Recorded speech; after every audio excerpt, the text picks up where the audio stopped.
Good morning. எப்படி இருக்கீங்க? அப்போது குவிட் இண்டியான்னு ஒரு மூமெண்ட் இருந்தது.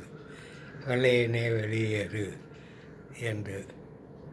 இப்போ அப்படி இல்லை. பழம்பெருச்சாளிகளை வெளியே போங்கள் என்று காக்ரோச்சுகள் வந்து விட்டார்கள். காக்ரோச்சுகள் கேட்கும் கேள்விகள் அறிவுபூர்வமாக இருக்கிறது, உணர்ச்சி பூர்வமாக இருக்கிறது, அதில் உண்மையும் இருக்கிறது.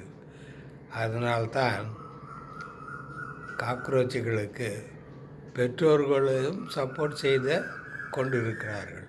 இல்லை என்றால் இத்தனை காலம் அது வெற்றி பெற்று கொண்டே இருக்க முடியாது.